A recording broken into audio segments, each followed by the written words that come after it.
नमस्कार प्यारे साथियों, आप देख रहे हैं physics with Neeraj Bishnoi sir YouTube channel. दोस्तों, जिस घड़ी का आपको इंतज़ार था वो घड़ी आज समाप्त हो गई। कल हमारे शिक्षा मंत्री माननीय गोविंद सिंह डोटासरा ने कक्षा 10 बोर्ड परीक्षा के लिए और कक्षा जो 12 है उसकी बोर्ड परीक्षा के लिए जो अंक निर्धारण होगा, उस अंक निर्धारण का जो फॉर्मूला है कि किस प्रकार से आपको कक्षा 12 में और कक्षा 10 में इस बार अंक प्रदान किए जाएंगे, उसको सार्वजनिक रूप से घोषित कर दिया है। आज के वीडियो में हम कक्षा 10 और कक्षा 12 दोनों की जो अंक निर्धारण का तरीका रहेगा बोर्ड द्वारा, उस पर बात करेंगे। हम ये भी देखेंगे कि यदि आप इन अंकों से संतुष्ट नहीं हैं तो आपके पास क्या विकल्प होगा। सबसे पहले देखिए, आपका जो रिज़ल्ट होगा अब 45 डेज़ के अंदर, विद इन 45 डेज़, कमेटी ने अपनी रिपोर्ट में लिखा है कि 45 डेज़ के अंदर आपके रिज़ल्ट को घोषित कर दिया जाएगा। तो मे भी जुलाई के लास्ट तक आपका जो रिज़ल्ट है वो आने की पूरी उम्मीद है। सबसे पहले देखिए, इसमें जो आधार बनाया गया वो है लास्ट पिछली 2 परीक्षाएं। कक्षा 10 और कक्षा 12 के जो अंक दिए जाएंगे उसका आधार है पिछली 2 परीक्षाएं। इसका क्या मतलब हुआ कि जो कक्षा 12 का विद्यार्थी है, जो कक्षा 12 का है, उसके तो कौन कौन से 10th और 11th क्लास को आधार बनाएंगे, और जो 10th का है उसके लिए क्या क्या हो जाएगा, 8th और 9th। तो इनको आधार बनाया जाएगा पिछली 2 परीक्षाओं को। ये बात आपको समझ में आ गई होगी। कक्षा 12 वाले के लिए कक्षा 10वीं और कक्षा 11वीं में जो उसके अंक है वो, और कक्षा 10 वाले के लिए जो कक्षा 8वीं और कक्षा 9वीं में उसके अंक है वो, ये महत्वपूर्ण भूमिका अदा करेंगे। सबसे पहले बात करते हैं दोस्तों अपने कक्षा 10 का क्या फॉर्मूला देखते हैं। कक्षा 10 के फॉर्मूले की बात करते हैं। देखिए इसमें क्या है, कक्षा 10 के लिए जो कक्षा 8 है, कक्षा 8 की बोर्ड परीक्षा, कक्षा 10 का निर्धारण कैसे होगा, कक्षा 8 की जो उसकी बोर्ड परीक्षा थी जो उसने दी थी 2019 में, सभी बच्चों को पता ही होगा कि जो वर्तमान में कक्षा 10 में था, इस सेशन में वो कक्षा 8 की बोर्ड परीक्षा में बैठा था, उसके जितने भी अंक है उन अंकों का 45%। कक्षा 9 के जो भी अंक मिले उसको, सभी के पास अपने अपने अंक हैं, कक्षा 9 के 25% अंक, और जो कक्षा 10 है, कक्षा 10 इसका दोस्तों 10% है। अब ये 10% सर हमें कैसे मिलेगा, कक्षा 10 वाले बच्चों के मन में सवाल आया कि ये 10% कैसे मिलेगा। तो इसके लिए बनाई गई है विद्यालय विषय समिति। इसका गठन होगा आपके स्कूलों में विद्यालय विषय समिति का। इसमें कौन कौन होगा, एक तो जो आपका कक्षा अध्यापक था, एक जो आपका विषय का अध्यापक है, और तीसरे नंबर पे आपका होगा जो शाला का प्रधान, मतलब प्रिंसिपल। तो ये 3 लोगों की एक कमेटी बनेगी। ये कमेटी ही क्या करेगी, डिसाइड करेगी आपके नंबरों को। ये जो 10% जो आपके नंबर आने हैं, इसके निर्धारण के लिए कक्षा अध्यापक, विषय अध्यापक और शाला प्रधान, इन तीनों की एक कमेटी बनाई जाएगी। तो 10वीं के मार्किंग अभी हम उदाहरण से भी समझेंगे इसको। अभी एक बार बात करते हैं कक्षा 12 के लिए, जो बच्चे जिनको ज़्यादा टेंशन होती है, 10वीं वालों को इतनी होती नहीं, कक्षा 12 वालों को क्योंकि कंपटीशन के एग्ज़ाम देने होते हैं। देखिए दोस्तों, कक्षा 12 के लिए क्या सिस्टम होगा। कक्षा 12 के लिए इसमें देखते हैं कक्षा 12 के लिए क्या सिस्टम है। तो आपको पता है ही कि कक्षा 10 के परसेंटेज आपका मायने रखेंगे। तो कक्षा 10 और कक्षा कौन सी, 11 और कक्षा 12। अब देखिए, जो आपके 10th में परसेंटेज थे उसका वेटेज मिलेगा आपको 40%। मतलब किसी के 10th में यदि अच्छे मार्क्स थे तो उसका 40% कक्षा 10th का यहाँ पर आकर के जुड़ जाएगा। कक्षा 11 में भी आप लोग प्रमोट ही हुए थे तो उसके वेटेज को थोड़ा कम कर दिया और कितना रखा, 20। जो आपके कक्षा 12 के अंक भार की बात करें, कक्षा 12 का जो अंक भार जाएगा, कक्षा 12 का अंक भार जाएगा, ये होगा आपका 20%। अब सर ये 20% कैसे जाएगा, तो इसका निर्धारण कौन करेगी, विद्यालय विषय समिति। कौन निर्धारण करेगी इसका? विद्यालय विषय समिति। सेम वही, कौन कौन होगा विद्यालय विषय समिति में? कक्षाध्यापक, विषयाध्यापक और शाला का प्रधान। और जो आपके सत्रांक जाते थे कक्षा 12 में, जो आपके सत्रांक जाते थे वो वैसे के वैसे एज इट इज़ 20% ही रहेंगे। अब हम देखते हैं, देखो इसमें क्या होगा फिर। प्रायोगिक परीक्षा के बारे में बताओ सर। अब प्रायोगिक परीक्षा का इसमें क्या सीन है? जिन लगभग जो राजस्थान के 40% ऑफ स्कूल्स हैं, राजस्थान के 40% स्कूलों में प्रैक्टिकल एग्जामिनेशन कोरोना से पहले हो चुके थे। और बोर्ड ने क्या किया था इस बार? आपके स्कूल का जो अध्यापक था उसी ने आपकी कॉपी चेक करके बोर्ड के प्रैक्टिकल की और उसके नंबर ऑनलाइन कर दिए होंगे। तो लगभग सभी स्कूलों ने कर दिया।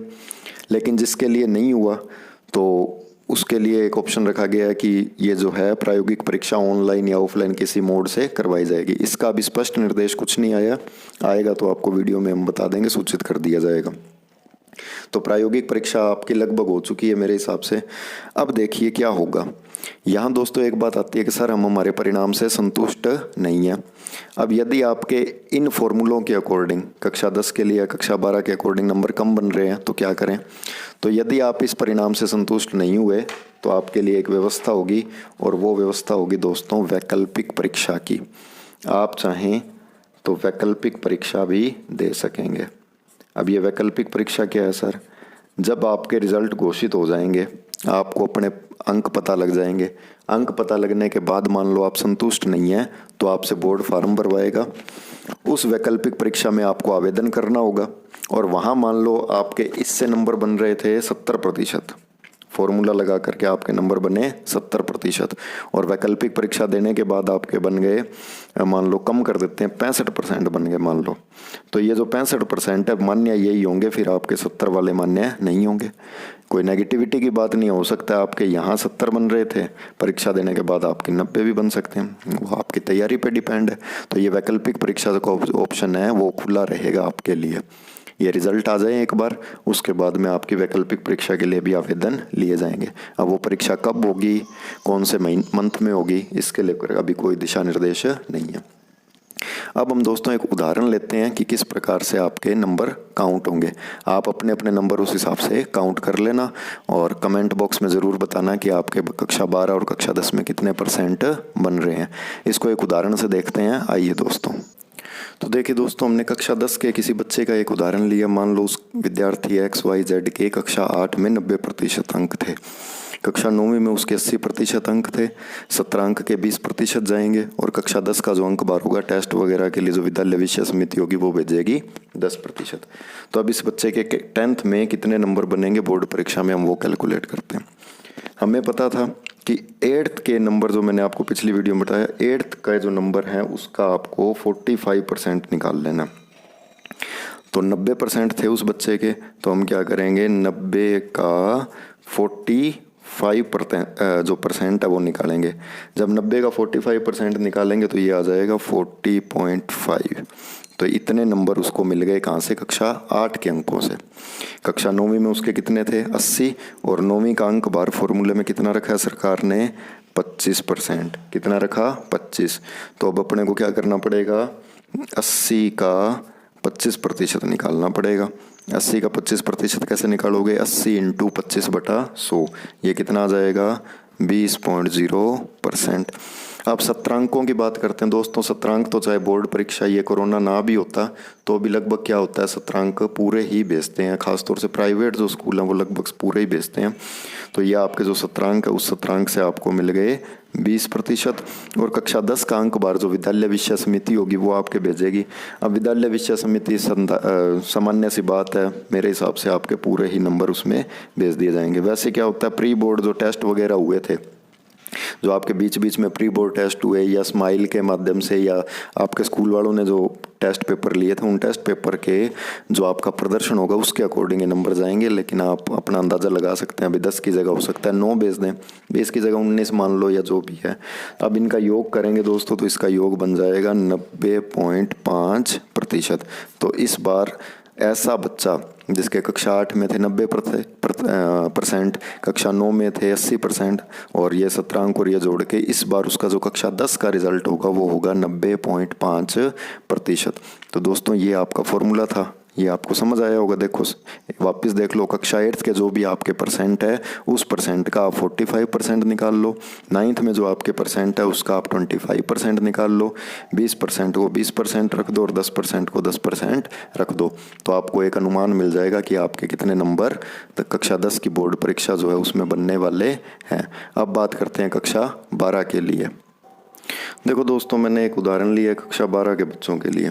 कोई कक्षा 12 का ऐसा छात्र जिसके कक्षा 10 में 90% थे, कक्षा 11 में 80% आए, 20% आपको पता है 17 अंक के हैं और 20% ही अंक बार है। तो अब इसको समझते हैं। हमें पता है कक्षा 10 का जो वेटेज है वो कितना रखा है सरकार ने, 40%। कक्षा 11 का वेटेज कितना रखा है, 20%।